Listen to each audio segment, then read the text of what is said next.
So let's talk how to properly predict where your opponent is going to hit the ball. This is commonly called anticipation. Now, as a perfect example of great anticipation, let's watch this point and then we'll diagram it.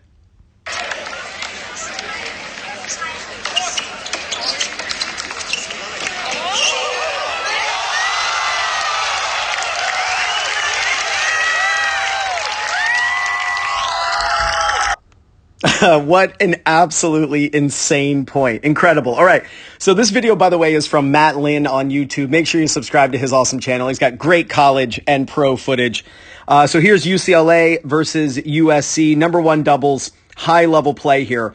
And so here's a great body serve. And let's get right off the bat here. When you are the net player and you see a body serve where the player is moving toward the center, this is a very specific situation, but if you want to play high-level doubles, you got to be able to make split-second reactions to what you see. The net player, is looking at the returner, getting jammed, moving toward the middle. And so watch this player at the net. Watch the move he makes. He jumps it. He realizes, oh, this ball is going cross court. Typically, when the ball comes at the body and the player moves toward the center in order to get out of the way of it, that ball is pulled cross court. It's just what happens, right? So if you're not using that tactic as a way to jump the route, if you will, and know to start poaching and to start not necessarily poaching, but this is called pinching, where you pinch the net strap and you get tighter to the net strap, then you're missing out on how to actually poach more balls and not be afraid of a ball going down the line on you. So here he is. He's jumping that route. Now, here's what's really interesting about this situation. You have somebody who is poaching at the net, and you have two baseliners. Now, if you've been watching my videos, you know that you want to aim for the person who's standing where you're standing. Well, the net player doesn't have anyone to hit toward. If this returner's partner was standing up here, right? So this player, if he was up here, then it would be very easy for the poacher to just nail the ball right at him because he wouldn't have enough time to react. But that's not the case. The UCLA players are back. So now we have to figure out, where is he going to hit the ball? Well, he could hit the ball through the middle, but remember, the returner moved toward the center in order to get out of the way of that ball. So then you have to say, okay, he's either going to go this way or he's going to go that way, right? So he's going to hit one of those two. This is where we get to see the brilliant mind of the returner. He is putting himself in the shoes. This is empathy, right? He's imagining himself as this player, thinking to himself like a little thought bubble, where would I hit the ball? And I want you to watch how this player, the returner, starts moving diagonally, anticipating this shot.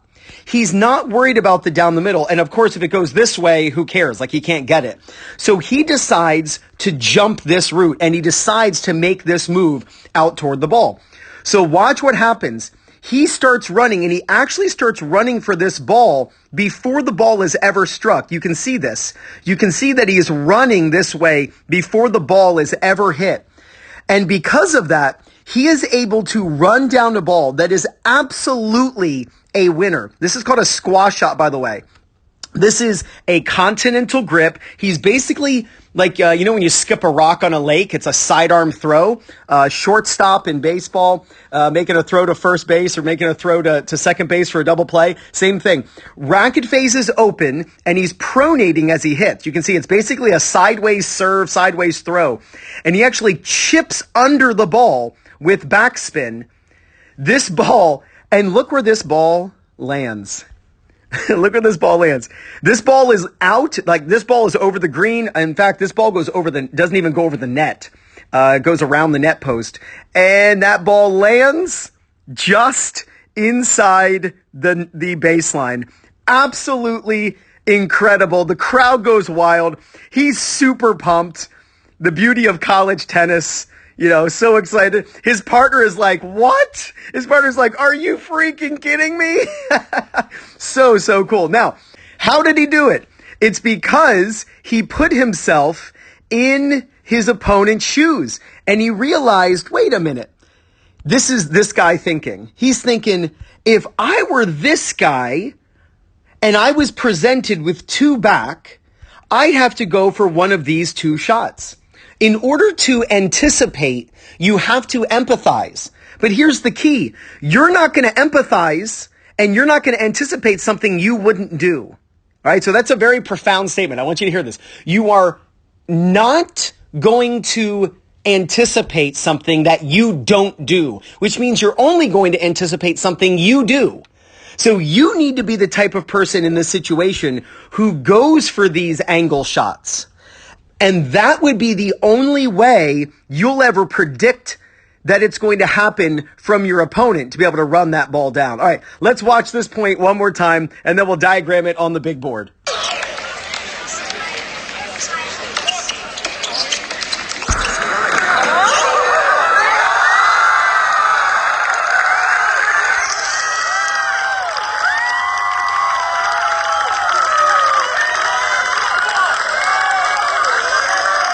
As your level of play goes up, anticipation becomes more and more important because the speed the ball travels, sometimes you have to start running for your opponent's shot before they even hit it, right? So that's why it becomes so important that you are intentional with where you hit the ball with all your shots. That way, when you see your opponent in a situation you've been in before, you can put yourself in their shoes, empathy, and figure out the shot they're most likely going to go for based on your personal experience. You're never going to anticipate a shot from your opponents that you yourself don't go for. How would you anticipate it, right? It takes experience to anticipate. So start becoming very intentional with all the shots you go for, and you'll start properly predicting the shot that your opponent hits as well when they're in that same situation. So we had a great serve right to the body. The returner moved toward the center, and now they're hitting their outside ground stroke. An outside ground stroke is the ground stroke toward the outside of the court. If he had moved this way, this would be the inside ground stroke because it's the ground stroke that's toward the inside of the court. He moved out of the way of the ball to get his strength, but that's typically when players hit cross court. This guy knew that, and he pinched. The moment he saw the ball come right at the body and this guy moved this way, he pinched and he gave up the alley and he said, you know what? And he was right. He's like, I'm pretty sure this ball's going cross court. It's a really easy way actually to predict if a ball's going cross court or down the line, whether it's an inside or outside ground stroke. Outside ground strokes are pulled cross court all the time. Inside ground strokes at the club level especially are taken down the line all the time. So he got that ball. Now, when this player had the ball, this player was a little bit out of position. And this guy knew it, and this guy knew that this guy knew it.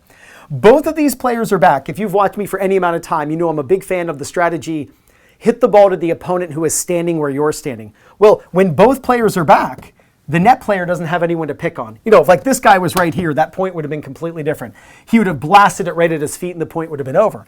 But since the returner was back by the baseline, now the net player cannot hit the ball here. That ball will be a lob into the back corner and then all heck breaks loose. So this guy is not going to hit through the middle. Both players are here. He's not going to hit right to the baseliners. Both players are here. So we know, we really do know, especially from watching the point, but we know from experience that he's going to have to go for an angle. Now this guy is going to cover any angle over here, which means this guy knows if the ball goes over there, he has to go get it. So that's why he didn't wait to see. He wasn't going this way. He was going this way initially because the shortest distance of this ball is like this. The shortest distance to that ball is to run perpendicular or somewhat what is perpendicular to the path of the ball. That's why we see him run and then he actually curves like this to get to that ball. Because he went over and got that and he was late, he did what's called a squash shot. Let me grab my racket here. It's a little off camera. A squash shot is continental grip, racket face is open, and you make this move. You actually hit, let me get a foam ball here. I wasn't expecting to explain this on this video, but I will. So a squash shot is your racket face is open and you go like this. So you hit underspin, but it's basically like a sidearm serve where you're going to pronate on a serve up above your head here.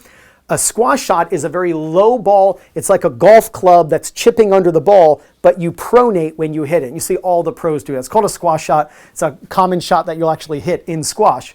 And where's my marker? There it is. And then the move gets under the ball. You put a little backspin. And that was the amazing thing. He actually floated that ball around the net post. But in the rules, tennis balls do not have to go over the net or even above net level. It could go below net level. and around the net, and that's fine. And they got that ball to go in the court. This player was here, this player had moved here, and they had gone like this, and this blue team had won the point. Absolutely incredible job of shot anticipation. Just remember, you are only going to properly predict the shot that your opponent is going to hit if the shot they are hitting is a shot you would hit in that situation, because that's called experience. You can use your experience to figure out, wait a minute, when I'm in that situation, I go for X, whatever that shot is.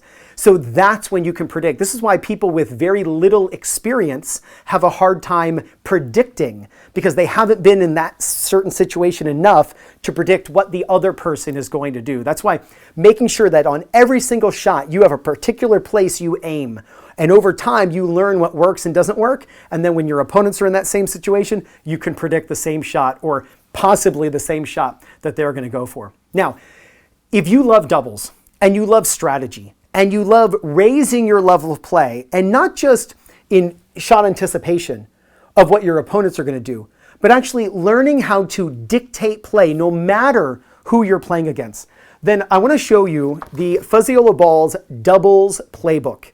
This is almost 100 pages of play after play that you can run with your doubles partner. And these aren't just plays from anybody. These are plays from the Bryan brothers, Gigi Fernandez, Martina Navratilova. And the cool thing is, let's take, this is called the ankle sprain, right? So you take this play and this little QR code, you take your phone, and all phones have this, you bring up the photo app, or just like you're going to do the camera, and you hold the camera, don't take a picture, but you just hold it over this QR code, and up pops a video of Will explaining in a 3 or 4 minute video this exact play. And it's all based on who you're playing. So if you know you're playing serve and volleyers, you know how to defend against serve and volley. If you want to learn to serve and volley, if you want to learn how to beat people from staying back at the baseline, playing one up, one back, play after play. This is called the full poach, prognosticator, amazing. Middle out, splitting the uprights, all these cool plays, how to beat people who are playing both up. Use my link in the description to get the Doubles Playbook. Incredible resource. And when you've got that in your bag, and even on a changeover, you can start looking through plays and talking to your partner, and then running those plays in the next game. Completely changes and elevates your level of play and how you start playing against better players. Now, if you're finding that you have plays, right? You got the Doubles Playbook down below using my link, but you find that you're not playing different types of players enough in your local area, then I want you to use my link also in the description, playyourcourt.com/2minutetennis, to start playing matches against people, practicing with new people, and even find a coach in your local area who can help you run the plays that you're going to learn from the Fuzziola Balls Doubles Playbook. Just again, use my link in the description, and when you do, you get 50% off when you join Play Your Court.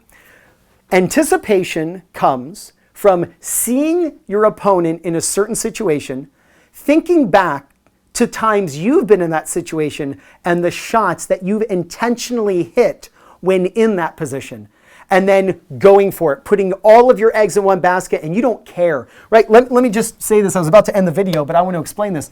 If this player who ran down that amazing ball, if he had started running this way, and this poacher, or the pincher I should say, had hit the ball like this, what did he lose by running over there? Nothing. He didn't lose anything. He wasn't going to get that ball whether he stood still or he ran. Sometimes when you anticipate, you got to be willing to be wrong. But that's the only chance you have of being right.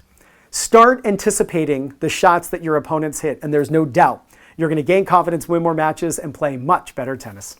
This is Ryan Reedy from 2minutetennis.net. You got this.